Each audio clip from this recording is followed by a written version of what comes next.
Vamos fazer uma breve meditação sobre o Natal, olhando a providência de Deus na história,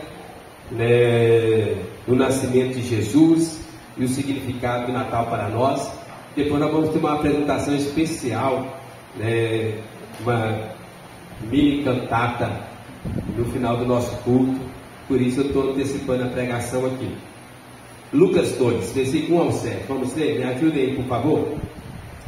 Naqueles dias foi publicado um decreto de César Augusto, convocando toda a população do império para recensear.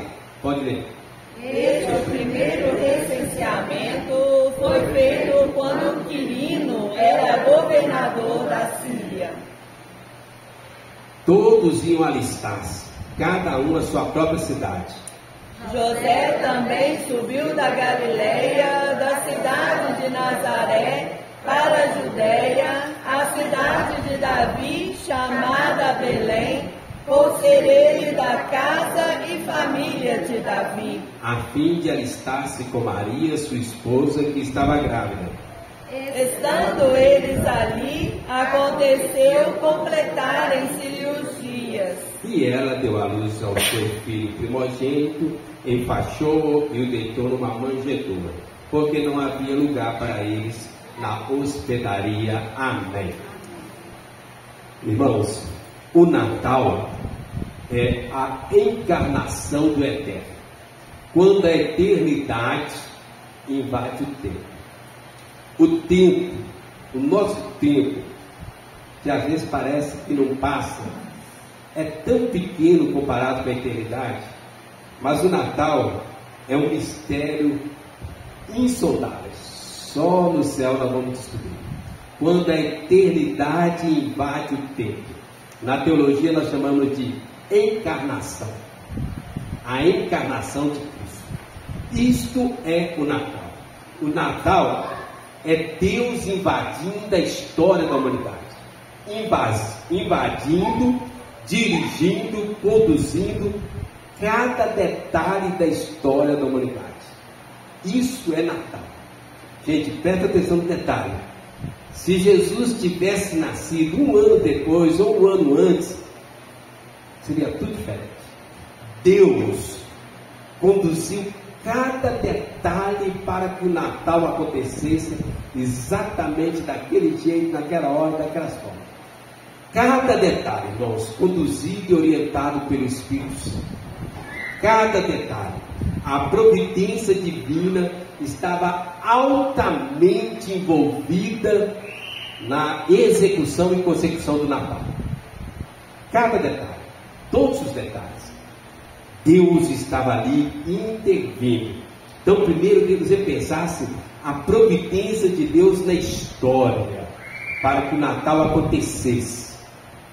Irmãos, desde quando Deus fez a promessa, lá em Gênesis 3,15, que a semente da mulher seria gerado, iria redimir a humanidade, desde a promessa de Gênesis 3,15, Satanás tem tentado impedir o Natal. Sempre.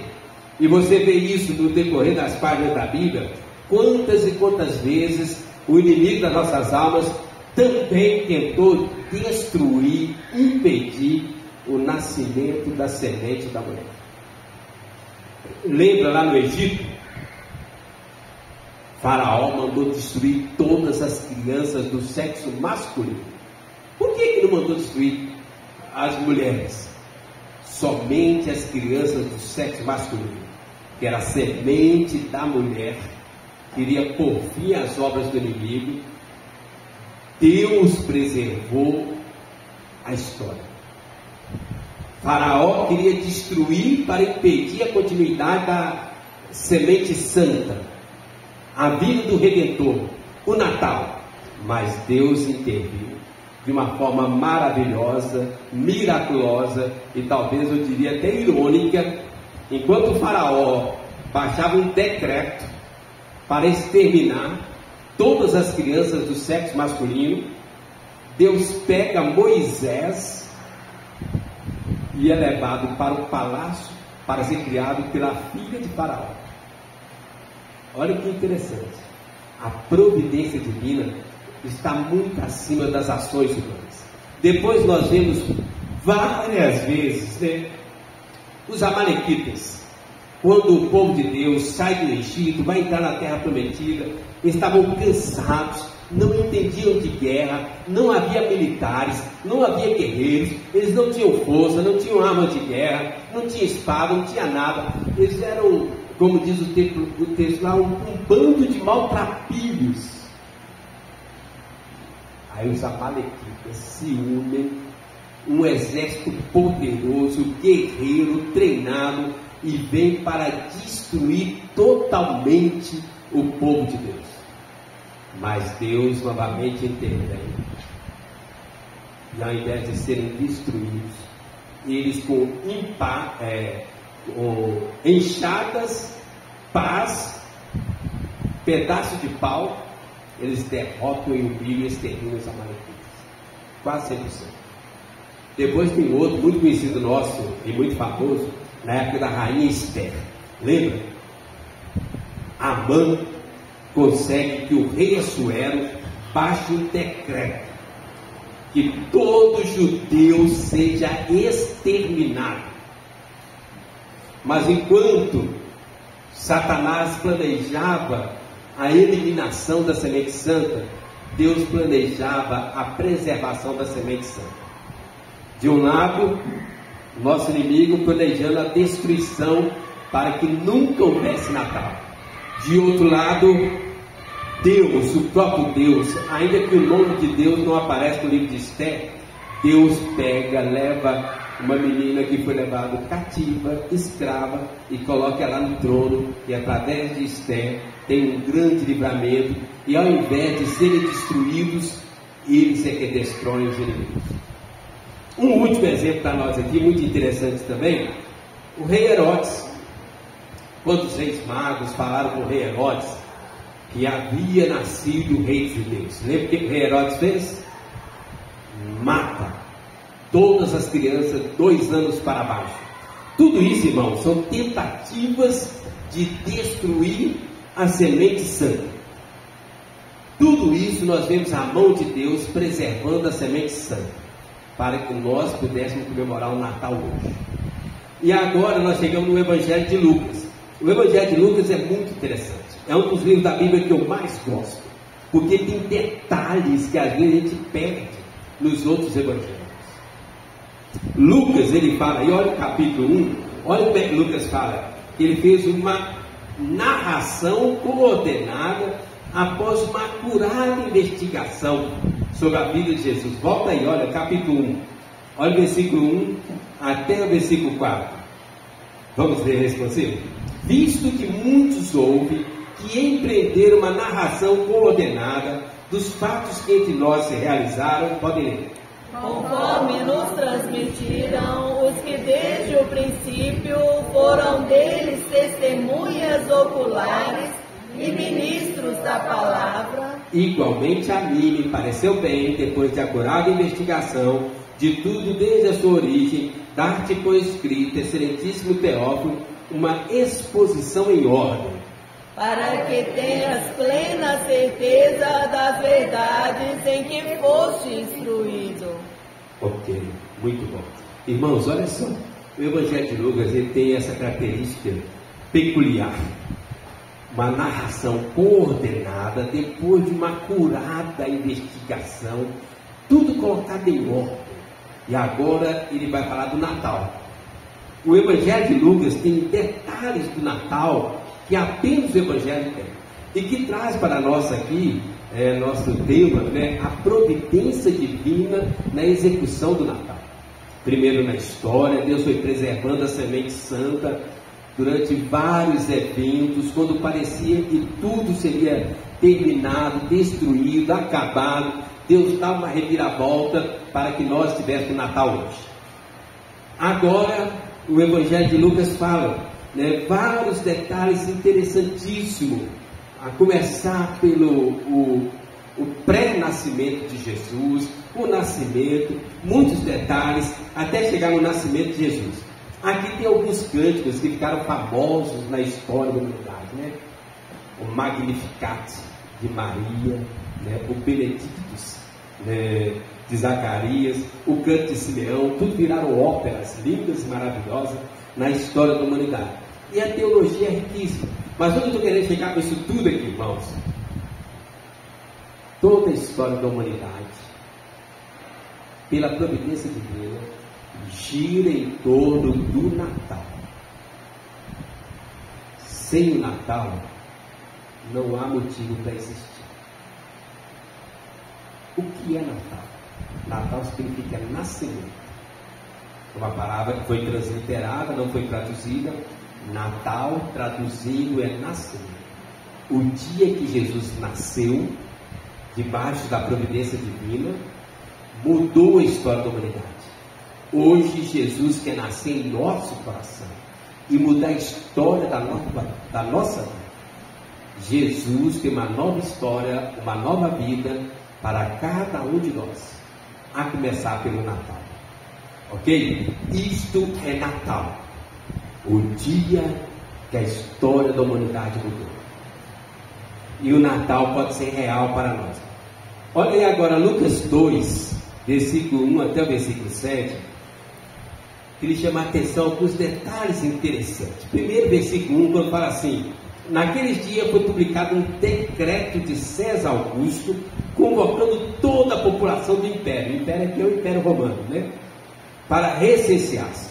Irmãos, a providência divina na execução do Natal. Todos os detalhes estavam debaixo da orientação de Deus. Aqui tem um recenseamento, um decreto de César Augusto, para que todo o império fosse recenseado. Dá para imaginar isso? Hoje, com toda a tecnologia que temos, as pessoas que participaram do censo reclamavam abundantemente da dificuldade de fazer o censo no Brasil. Eu acho, parece que atrasou 2 anos, não foi? O censo para concluir? 2 anos de atraso, com toda a nossa tecnologia hoje. Imagine naquela época. Não havia automóveis, nem meios de comunicação, a dificuldade para fazer o censo. Mas isso também era providência divina. A Bíblia fala em Provérbios 21:1 que até o coração do rei está nas mãos de Deus e Deus o inclina conforme o seu querer. Deus tocou o coração do imperador para que fosse convocado o censo, para que Jesus e Maria saíssem lá do norte, viesse, descesse até Belém da Judéia, uma cidadezinha pequenininha. Eles nunca iriam parar ali se não fosse pelo decreto do imperador. Ela estava grávida 9 meses. Imagina as dificuldades, irmãos. Uma mulher grávida 9 meses com um homem naquelas estradas, né, os meios de condições inadequados, de condução inadequados. Agora ela sai e anda aí 10, 20 quilômetros para Belém da Judéia, uma cidadezinha pequenininha. Fazia parte da providência divina. Em Gálatas 4:4 diz assim, olha: vindo, porém, a plenitude do tempo, Deus enviou seu Filho, nascido de mulher, nascido sob a lei. Era o tempo de Deus, era a hora de Deus, era o momento de Deus, era o Natal invadindo a história da humanidade. Por isso Deus toca o coração do imperador. Aquele era o dia, aquela era a hora, aquele era o momento, tinha que ser aquilo, naquele tempo, para que desse tudo certo. O imperador, movido por Deus, decreta um censo. E agora ele sai. Os comentaristas bíblicos falam que há pelo menos 4 fatores interessantes que estavam acontecendo naquela época, para que aquela época fosse o tempo, o dia, a hora, o momento do Natal. Por que o Natal foi naquele dia e não foi em outro dia? Porque havia uma preparação. Gálatas 4:4 era a plenitude dos tempos, era o dia do Natal. 4 fatores, irmãos, interessantes estavam acontecendo naquele tempo, que fez com que o Natal fosse especial, diferente. Primeiro fator que havia naquela época, o fator político, a Pax Romana.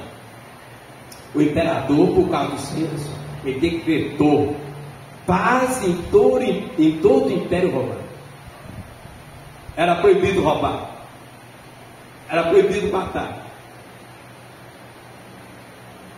Os guardas do Império Romano estavam caminhando o tempo todo nas estradas de Roma, e aí facilitava o trânsito das pessoas.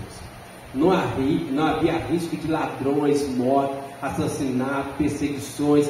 Havia um decreto, censo. Para que o censo acontecesse, as pessoas pudessem deslocar, havia a Pax Romana. Outro decreto: paz enquanto tem o censo.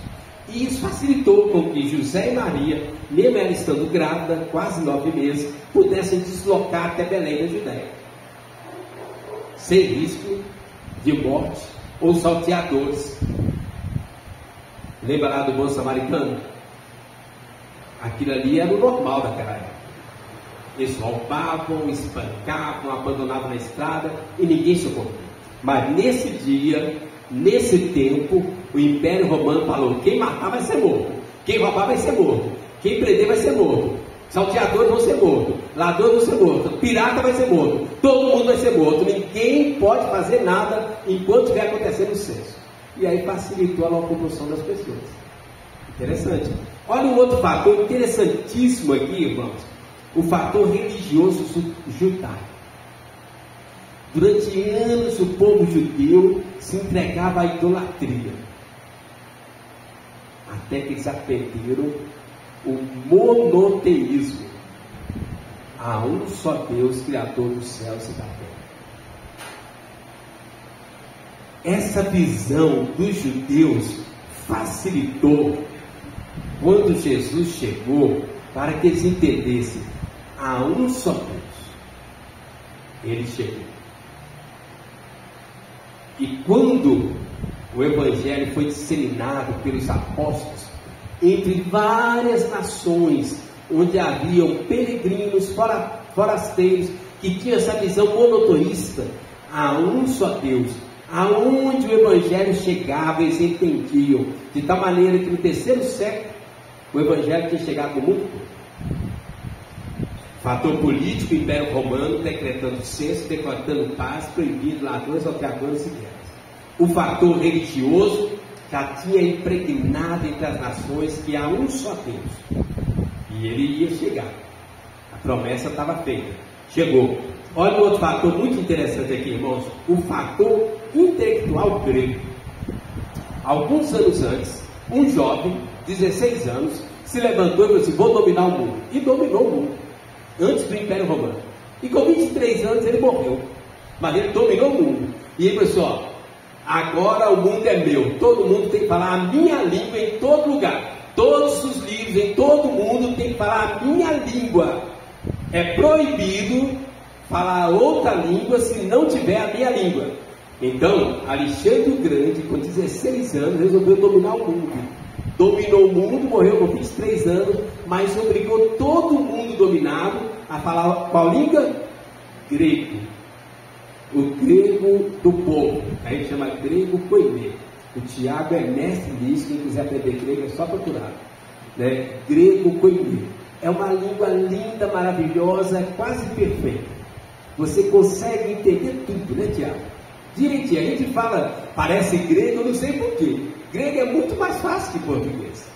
Mas Alexandre o Grande falou: traduz todos os livros, o Antigo Testamento, para o grego. Todo mundo tem que falar o grego. E o império de Alexandre o Grande, todo mundo falava grego. Agora Jesus nasceu, o Novo Testamento é escrito em grego, espalhado para o mundo todo, e todo mundo podia ler o Novo Testamento, porque era a língua de todo mundo. É como os Estados Unidos tentou fazer nos últimos anos, colocando o inglês como língua mundial. Não conseguiu, né? Tem espanhol, várias outras línguas, né? Agora o mandarim, concorrendo com eles. Mas eles tentaram. No caso de Alexandre o Grande, ele conseguiu. 16 anos, dominou o mundo, aos 23 anos morreu, mas ele conseguiu. Todo mundo tem que falar o grego. Um último fator aqui, irmãos, o fator geográfico da Palestina. O local onde Jesus nasceu era uma cidade pequena, mas era uma cidade estratégica. Havia uma estratégia do Espírito Santo. Uma região que estava no meio do caminho entre o Oriente e o Ocidente. Ali, aquela cidadezinha, estrategicamente, todos os povos passavam por ali. Havia uma abundância de comércio, grandes rotas comerciais que uniam o Egito, a África, com a Mesopotâmia, unia a Arábia do Oriente Médio com a Ásia Menor. Então estava tudo interligado e passava naquela cidade. As pessoas diziam, como Belo Horizonte conseguiu crescer tanto em tão poucos anos? As outras capitais têm 400, 500 anos de idade. Belo Horizonte tem 100 anos de idade, é uma das cidades mais ricas e maravilhosas do Brasil. Né? Para mim é a melhor mesmo, né? Eu tenho passado em algumas cidades, dá uma saudade de BH. Como? Belo Horizonte está numa rota comercial 040 que pega Rio de Janeiro a Brasília, 381 que pega São Paulo ao Espírito Santo. Todo o Sudeste passa por Belo Horizonte, e é onde está a riqueza do Brasil. Aquela região onde Jesus nasceu era semelhante a isso. Irmãos, presta atenção onde eu estou querendo chegar. Deus preservou a história, Deus preparou o cenário, Ele preparou o mundo para que Jesus nascesse naquela data, para que a fé cristã nascesse, fosse revelada, crescesse. Deus cuidou da história em cada detalhe para que o Natal fosse real. Amém? E Deus continua cuidando das nossas vidas. Cada detalhe. Circunstâncias adversas, imprevistos. Nada acontece por acaso na vida do cristão. Tudo está debaixo das mãos e do controle de Deus. As coisas boas e as coisas ruins. Tudo. Os cativeiros que o povo de Deus tiveram que passar estavam dentro do plano de Deus para que o Natal se consumasse. Mas eu quero caminhar mais aqui ainda no texto, irmãos. Olha aí, olha. No versículo 4, uma outra coisa muito importante, irmãos, muito importante. Vamos ler juntos? Lucas 2, versículo 4. Vamos ler? José também subiu da Galiléia, da cidade de Nazaré para a Judéia, a cidade de Davi, chamada Belém, por ser ele da casa e família de Davi. Irmãos, o Natal é o cumprimento de promessas divinas. Jesus nasceu em Belém da Judéia, viveu em Nazaré, morreu em Jerusalém. 3 cidades. Nasceu em Belém, viveu em Nazaré, morreu em Jerusalém. Tudo isso havia sido previsto pelas Escrituras Sagradas. 4.000 anos de profecia se cumpriram.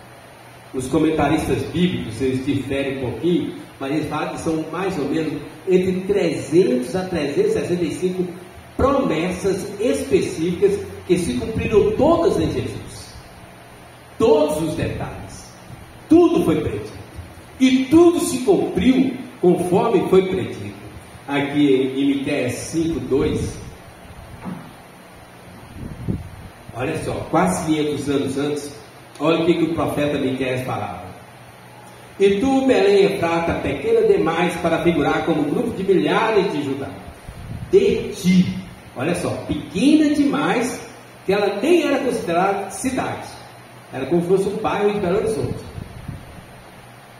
Um povoado, um distrito. Pequena demais para figurar como um grupo de milhares de Judá. De ti me sairá o que há de reinar em Israel, e cujas origens são desde os tempos antigos, desde os dias da eternidade. Miqueias 5:2. Irmãos, Deus havia prometido. E assim como Deus prometeu, tudo se cumpriu. Várias profecias, várias promessas, todas se cumpriram com exatidão no Natal. Onde eu quero chegar? A Bíblia, irmãos, tem mais de 10.000 promessas para mim e para você. Na Bíblia tem mais de 10.000 promessas para a nossa vida, que estão à disposição do Espírito Santo para se cumprir. Pastor, por que parece que alguns as promessas cumprem mais do que as promessas na vida dos outros? Irmãos, isso tem explicação na Bíblia. Deuteronômio 30:15 fala, vários textos falam isso, o Evangelho de João, né? São mais de 10.000 promessas à disposição do Espírito Santo para cumprir na nossa vida. Em 2024 tem mais de 10.000 promessas na palavra de Deus para cumprir na sua vida. Amém? Mas por que não acontece tudo de uma vez? Por que acontece mais em um e menos no outro? Por quê? Irmãos, a obediência à palavra de Deus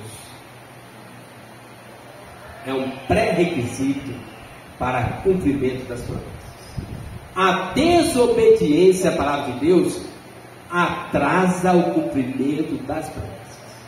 Efésios 1 fala assim que há toda sorte de bênção espiritual reservada para nós no mundo espiritual, mas elas não vão cair sobre nós por acaso, ou por descuido, ou por desleite divino. Não, as promessas estão feitas.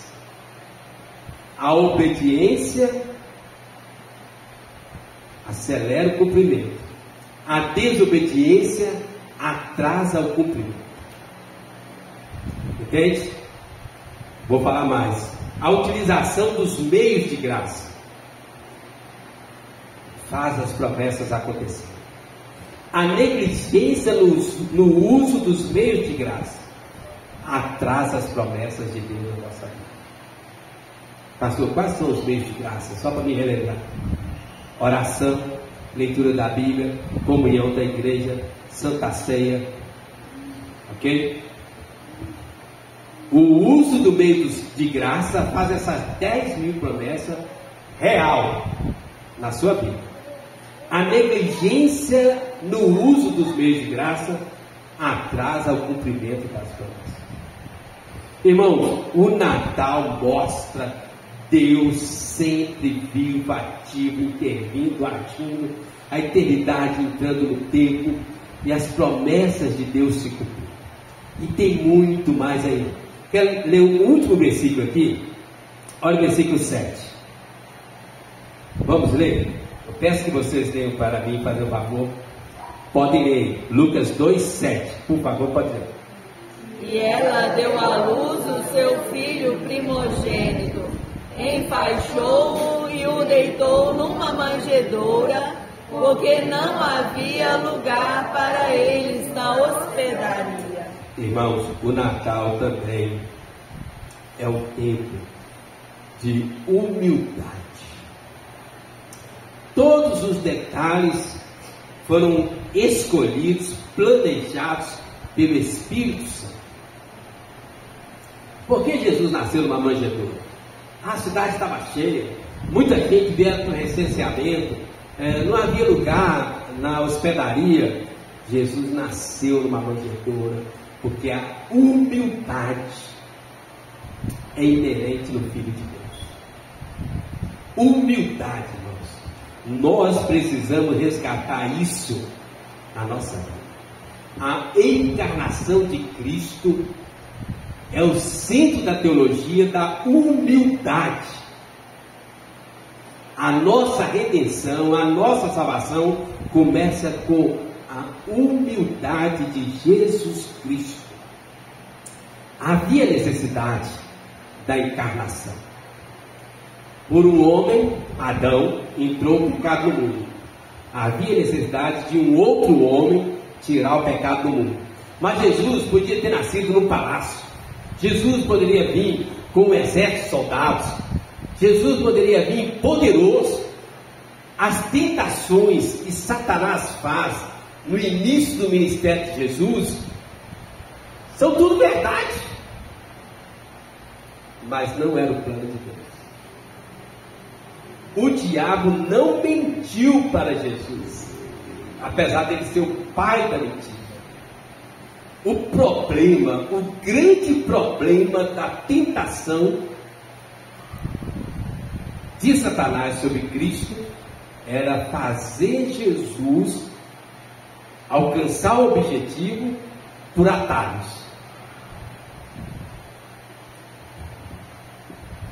Ele não queria que Jesus percorresse o caminho da providência divina.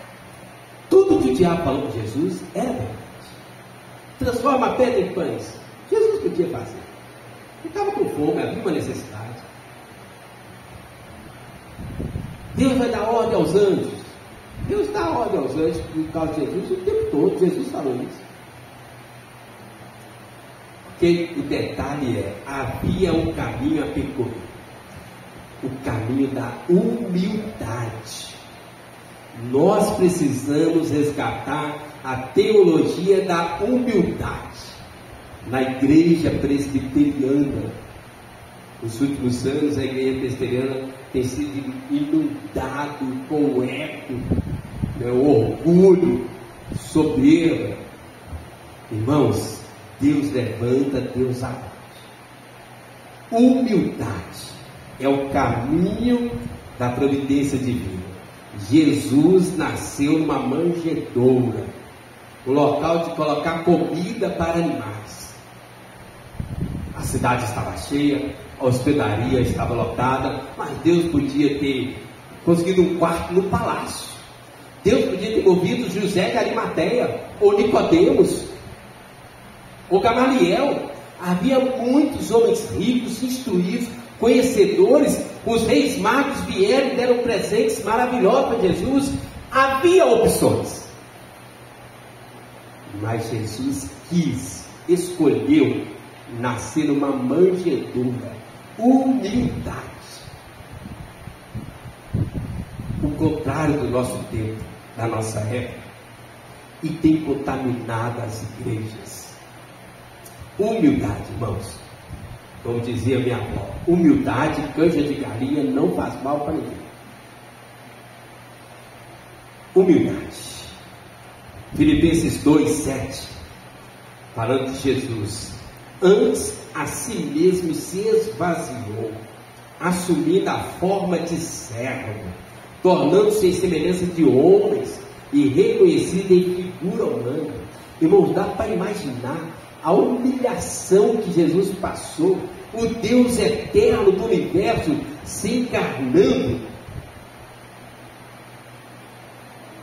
Humildade.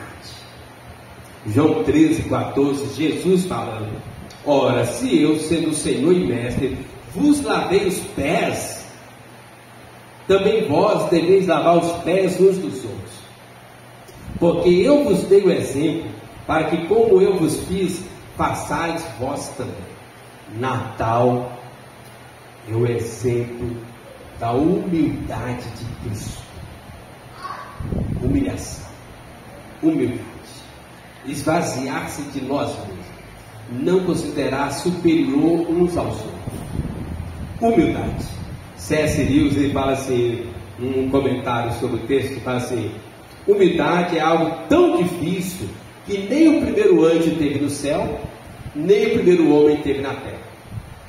Lúcifer achou que podia subir e ser igual a Deus. Adão caiu quando pensou em podia ter o mesmo conhecimento de Deus. Humildade, irmãos. Jesus nasceu numa manjedoura para mostrar humildade. Havia opções.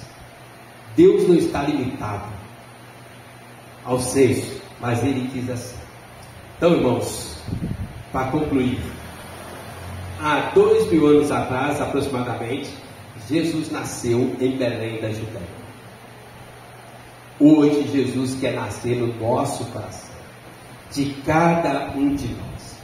Deus providenciou tudo: a preservação, a história, os detalhes, o local, a manjedoura foi preparada por Deus, todos os detalhes, cada detalhe, Deus planejou e preparou especificamente para a encarnação de Cristo. E agora Ele quer entrar no seu coração, na sua vida, uma nova história, um novo tempo, algo muito maior e melhor do que conhecemos até agora. Amém? Vamos orar? Pede Jesus para